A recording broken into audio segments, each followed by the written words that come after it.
The virtual CISO moment is brought to you by vCISO Services, a leading provider of quality and experienced virtual chief information security officers for small and mid-sized businesses. Check them out at vcisoservices.com. Hi, I'm Greg Schaefer, and welcome to the Virtual CISO Moment. We've got Dustin Sachs with us today. He is an expert in cybersecurity supply chain risk management, a senior manager of GRC at World Fuel Services, a doctoral candidate, and also a mentor at Springboard and a future CISO. Dustin, thank you so much for joining us today. Thanks for having me, Greg. And I should also say, too, I appreciate that you came and volunteered to fill a slot that, because of a scheduling mishap, was not able to fill. So thank you very much for your flexibility. I appreciate it. Absolutely. Happy to be here. How did you get into cyber? Why did you get into cyber? Talk a little bit about your path. I know you do a lot outside of your career, too, as far as mentoring and different activities, which I think is great. Yeah, absolutely. So I started out, I got my undergraduate degree in political science, did what every political science major who realizes their degree is worthless, went to law school for a year, got through a year law school, realized I had spent, significant amount of money I didn't have and wasn't really enjoying it. So this was, early 2000s, and my father, who was a forensic accountant at the time in Miami, had interviewed somebody who heard about who was saying had come from one of the big accounting firms and said that they were hiring for this new thing called computer forensics. And it was one of those things where he said, I think you'd probably be really good at that. Looked into it, realized at the time there were only 4 universities that had a graduate level program in it. One of them happened to be the University of Central Florida. Applied, attended the program, enjoyed it a lot, took to it really well. And really that was the kind of the journey into at least computer forensics. Got hired by one of the big accounting firms, did a lot of e-discovery and, computer forensics, theft of trade secrets style work. Got hired for a position out here in Houston, so moved from Miami to Houston, and worked in the professional consulting arena around digital forensics, computer forensics, and then got into some of the information security incident response, hands-on keyboard work. Then about 6 or 7 years ago now, took a shift a little bit and started focusing a lot more on the GRC side of things. And then moved about 5 years ago, moved to the electric utility here in Houston, spent some time in their cybersecurity operations center, and then ultimately in the GRC. And since then have really been just working up from there in, progressively higher leadership positions within GRC. So that was kind of my journey. It was partly accidental, partly just a product of the times. It's been an interesting progression to see everything from, the early days of computer forensics up to, the cybersecurity world we live in now. Well, I had to chuckle you talking about it being an accidental journey. First of all, when you talked about getting a poli-sci degree and then realizing it was worthless and going to law school, that's exactly what my brother did. But now to his credit, he's been a successful lawyer in New York City for 3+ decades right now. So I mean, Yep. he continued that path. But for me, though, mine was accidental as well. And I don't know how many times or if I've ever mentioned on the podcast before, but my undergrad was actually in mechanical engineering. But it just so happens that at the time, when I got my degree, the Cold War had ended. There was a big flood of both aerospace and mechanical engineers, and it was a tough job market back in the early 90s for that. And I had already been working part-time as a network technician at the University of Buffalo, and that was my accidental fall into IT. So I don't think anybody really planned, at least not 15+ years ago, actually planned to get into cyber. Yeah, But usually it was definitely the person who, like, hey, computers and you've been working here for 10 years, you can be, I went to graduate school with a lot of government agents, and a lot of them, and a lot of law enforcement. And the story over and over was, I was just the one who knew how to use the computer. So they figured I'd do the investigations. So Yeah, and now people are really getting to choose this as a career, which is an exciting thing to see. I think that's wonderful. I mean, even back, I was already in IT, but because my my discipline in IT at the time was networking, that's typically a lot of Okay. times where you see security start with firewall. First firewall we installed was like around 2000 or something like that. I think it Yeah. was real firewall, not like router with ACLs. But so I noticed too that you do a lot of volunteering. It looks like you're involved in several organizations, including being a mentor for Springboard. Could you talk a little bit about that? Yeah. So, I got involved with Springboard through a connection, actually, somebody I know who already works with them. But really, it was an opportunity for me, first of all, to be able to find a way to give back and help, educate people on that are looking to transition into cybersecurity, or who are new to cybersecurity, that are coming in maybe in an untraditional route. They're not coming in through formalized education, or they're coming from another career field. And for me, it was just kind of, at the point I'm at in my career now, I feel like it's imperative that I start to give back to the people who are going to come next, and the people who are going through journeys that a lot of us have gone through. It just also happened that Springboard is very well connected up with the University of South Florida, which is where I got my undergraduate and my MBA. So it was an opportunity to kind of have another tie to the school that I went to, that I am very passionate about being involved in, as well. And then, it's a natural progression, as I'm looking at the question of, how do you contribute to the body of knowledge within cybersecurity, which is kind of the big question that gets asked of any doctoral student, is, how are you going to contribute to the body of knowledge?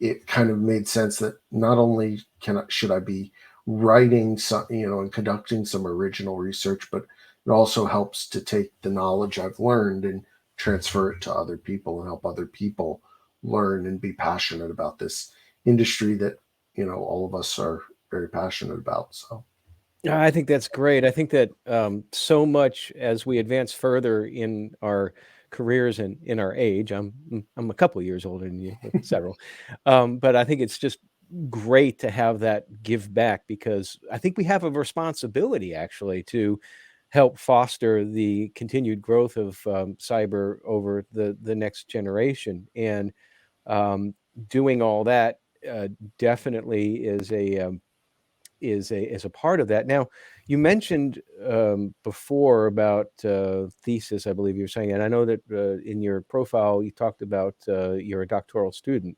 What exactly are you doing with that? What are you going for? yeah, so my doctorate, I'm pursuing a doctorate in computer science, Hmm. focused on cybersecurity and information assurance. And as I explained to people, it's very different than a PhD. PhDs, plenty of them, great programs, great people, met a lot of them, have interacted with a lot of them, have learned from a lot of them.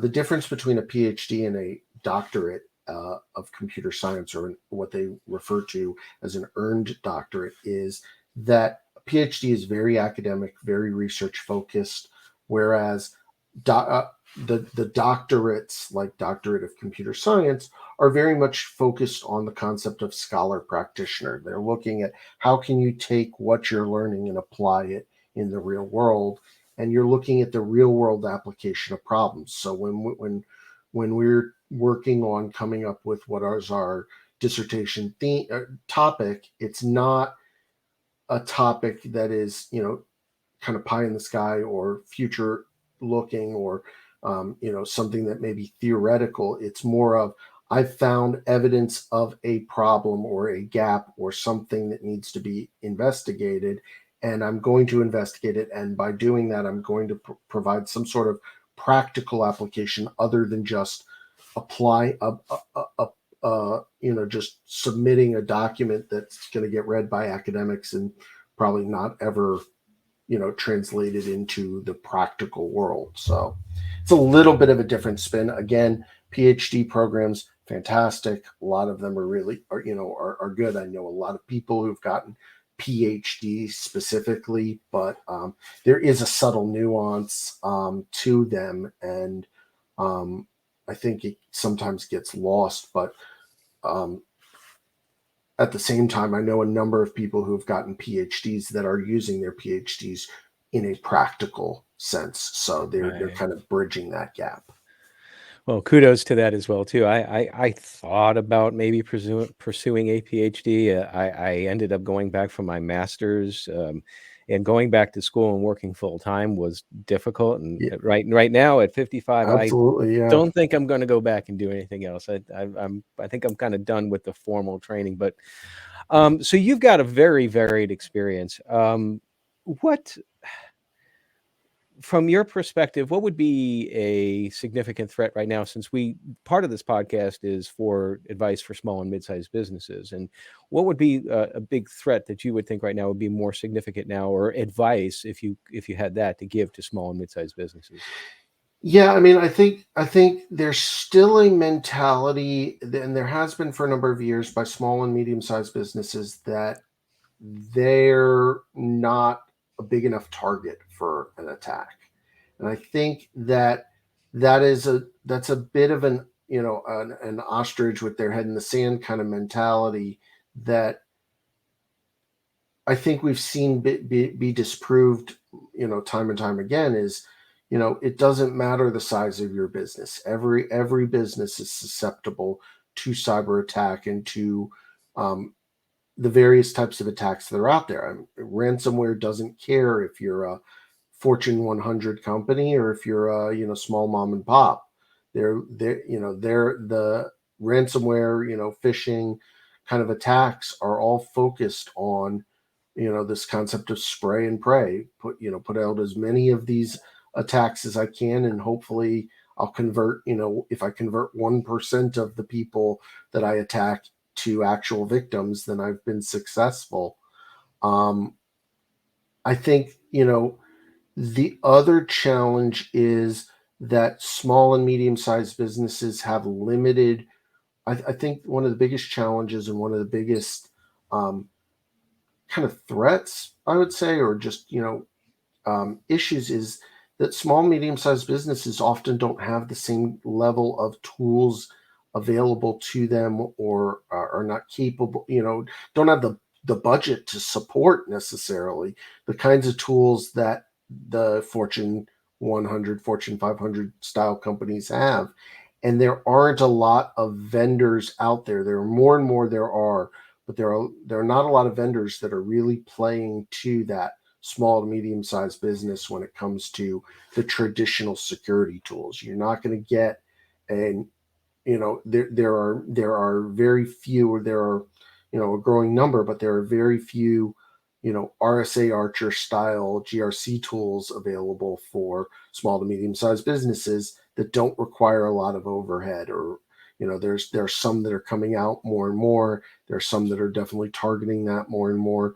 But even, I mean, if you look at what the best in breed, what the majority of the big companies out there are using, they're tools that are not going to be accessible to a small to medium sized business. So I think the challenge is not having a head in the sand mentality, and understanding that yes, you are as much of a victim as anybody else, and that almost to some extent the impact of a cyber incident to a small and medium sized business can be infinitely more catastrophic than the same incident at a large company. I've been, I would say, I've experienced in my career several times where a small accounting firm that gets hit by a ransomware, or gets hit by a breach that involves losing uh, IRS information and causes duplicate duplicate tax returns to get filed and what have you, where that's almost bankrupt. The response to the incident has been so expensive that it's almost bankrupted the business. So um, I think the big theme is don't assume that just because you're a small or medium sized business, you're not a target to the attackers that are out there. Yeah, and a lot of times, small and mid-sized businesses, they're running on such a low margin, and they see cybersecurity as a cost center. One of the things that you had mentioned while you were talking about your career path was you pivoted from forensics to GRC, and that's for those who are not familiar with that acronym, it's governance, risk, and compliance. And really, I am of the opinion, I would suspect maybe you are as well, that you have to have solid GRC practices in place, no matter what size business you are, small, large, and everything in between. Um, but you did mention also the conundrum that not everybody can afford an RSA Archer, for example. Do you have, and I'm not really looking for recommendations so much as I'm looking for ideas. Do you have any ideas of like a GRC platform that an SMB might be able to leverage nowadays? Yeah, I mean, one of the ones, I think the point that you're making is very important, which is yes, absolutely. Does not matter the size of your organization. You have to have strong GRC practices. You have to have strong risk management practices. We have become in the we were already headed this way, but we've become this way much more in the post March 13th, 2020 world that we live in, Mm, where we are reliant on third parties a lot more, and third party risk management practices have to be better across the board because that's where a lot of the breaches are a lot of the issues are happening. Small medium sized businesses outsource a lot of their responsibilities, back office, whatever, in mhm. order to scale, and as a result you're opening yourself up to a lot more risk than you would if you controlled everything in your own environment. In terms of what are good tools that are out there, what are good things out there, without and I'm not favoring any one product over another. One of the ones that I always look to for as a really good one, because one, it's largely open source, or it's become, they've got an enterprise model version as well, but um, a really good one that's out there is called Eramba, A ERAMBA, um, and they've got a really good you know tool if you're looking to be able to download something and install it on your own environment if you want to keep it in house. They've recently shifted where they've got a SaaS model now, a software as a service model, and they've Mhm. got I mean, their price point certainly is you know well under um, the price point of any other tool. The big challenge is a lot of it can be very much, it is very dependent on um, you actually running the tool and you actually manipulating the tool. If you're looking at something that's more out of the box, ready to go, there are tools out there. The companies that come to mind for me are things like Reciprocity. They've got a really good tool that I've seen a couple times. There's a couple others out there as well. Um, that I can't think of offhand. But I mean, I think there are a number of really good tools out there that are not at the price point of an RSA Archer that certainly small to medium sized businesses can do. And I think, again, to your point, I always tell people this is, you know, you have to make sure though that you're not buying a tool expecting it to do GRC for you. Right. um, I always, the phrase I always use is, and that I've used for a long time, is GRC's got to be more than a tool. GRC is more than a tool. It is a process. If your processes, if your policies, if the procedures you're following aren't strong, having a tool is not going to make it better. You're just going to automate your failures into the tool. And you're not gonna effectively use the tool the way you need to be. So Well, yeah, GRCs are so much about relationships between your risks and your controls, yep, and I'm glad you mentioned Aramba. I've been a big fan of Aramba for several years. Actually, use Aramba, and they have a great set. I haven't looked at it recently, but they have a great set of videos on their site yeah. that actually goes through explaining the relationships. And I mean, you can apply it to Aramba, you can apply it to other folks, but again, you have to understand those relationships. And yes, I believe Aramba still does offer the community version, which is the They free do one. still offer the community version. It's a little more limited than the enterprise version, Yeah, but you don't have that the being said, reports, for example. as well, for a small to medium sized business, it's probably going to be almost sufficient for what you need. The other thing that's really nice is, regardless of if you're an Aramba customer or not, or if you're using the community version or not, they've got a really good set of control mappings to the various control groups, as well as some policies and documents that can be leveraged um, to help build your policy handbook and things like that. The other one that I would be remiss if I didn't bring up is, if you're looking for a good template for writing your policies, if you don't have good policies written out, SANS has some phenomenal policy templates that are out there available as well, to help with that. And of Um, course, you have to make sure, though, that if you take the policy template, that two things: don't just put your company's name in there and Correct. Yeah, replace it. absolutely. You if because that will be a flag. I've done that before, where I'll be reviewing a company and they'll send me, like, a couple of their policies, and I'll do like a copy and search on, sort of like not an AI, an actual eye, Right. to try to see if, like, okay, did you download this? Which isn't necessarily bad if you use templates, but make sure that you're doing what you say you're doing. Because I've gone to folks where I've looked at their stuff and then I'll ask them something in their policy and they're like, I don't know what you're talking about, or I don't think we do it. But it says it right here in the policy that you do it. So, one last thing, just quickly about Aramba as well, too, that and this is true for a lot of, like, open source items out there, really need to be a little bit of a Linux person.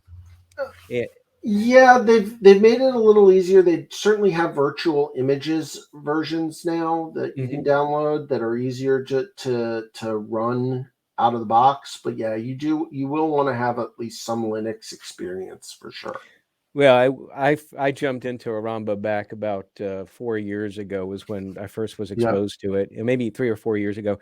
And it actually was great in that it got me involved back in Linux again, whereas I hadn't really touched a Linux box for, I don't know, 10, 15 years. So a lot of things going on in cybersecurity. It's a very stressful field. And one of the things that I think is very important to those who are in the field is that they take a step away. They don't let it consume their life. What is one thing that you do to step away, to not be consumed by cybersecurity? Um, I I certainly spend time with my wife and my 10-year-old son. Um, it could be, watching whatever the latest Netflix craze is, whatever my wife decides she wants to turn on. That's the show that they're talking about somewhere in the world. Mhm. So a lot of involuntary binge watching of shows. Um, where I can only tell you that I'm watching the show, or that the show is being watched. I can't tell you any of the specifics of the show. I just know that it's being watched. Um, you know, uh, like to, attend sporting events, get out as much as I can. A lot of my time right now is just when I'm not working, I'm doing one of the other activities that I'm working on, which, for me, actually do kind of relax and are, interesting to me. I like taking time away from the grind of work to actually learn new things. Um, mess around with, everything from messing around with recipes in the kitchen to, figuring out how to do some technical thing with the computer. So Yeah, I'm reminded of a scene from the original Star Trek series. I think Kirk walks into the rec room and Scotty, the engineer, is at a terminal and he's looking at some sort of technical diagram. Kirk says, "Hey, I thought I told you to take some time off and relax." And Scotty says, "I am relaxing." So yeah, I I definitely joke do with that too. people that my hobby at this point is being a professional Googler, because that's all I seem to do is Google some topic related to what I'm researching for my dissertation. So And that's a good segue into future plans. So obviously you're continuing working on your dissertation. yep, yeah, I'll be spending the next year and a half pretty much working pretty extensively on that, reading a lot. Once I finish that, I'm already starting to think about what is the future research stuff going to look like and what is out there. There's a lot of really, really interesting stuff on the artificial intelligence side of things, and some of the kind of bleeding edge technology that'll come into focus more as I continue my dissertation and get towards the end and what have you. Certainly, looking at opportunities to provide more formalized teaching and training and what have you to people at a university level, perhaps. And then certainly, I think I definitely see in my future landing a role and moving into a role as a chief information security officer, as a CISO, and really, helping to drive the strategy more of an organization, really help to impact and also learn the skills and enhance the skills of executive presence and being able to you know communicate cybersecurity at an executive level more than I do already. And I think a lot of those skills, it's just kind of the next step. It seems to me in my career, the next big challenge as I go through. But I think a lot of things can and will change over time. But for me, it's always just about constantly pushing myself to be better than I was the day before and do something more challenging than the day before. So as long as I'm doing that, I think no matter what I endeavor to do, um, I'll be successful. Um, One of my certainly favorite. certainly on the work side, on the personal side, it's been a lifelong journey to try to be the next big Jeopardy contestant. So that's been a lifelong. My family has for many years said, "Hey, you should get on Jeopardy," and Yeah. I try and Well, I'll give you credit for that. I probably have a lot of like useful and useless trivia in my head, but I just never built the way to access it. It comes out at the wrong times. But yeah, so it sounds good. One of my favorite sayings is keep moving forward. It sounds like yep, that's what you're doing. So keep moving absolutely. forward. Dustin, I really appreciate you joining us today and again for filling in for that schedule of snafu that we had. So thank you so much. Absolutely. Thank you. And everybody, stay secure.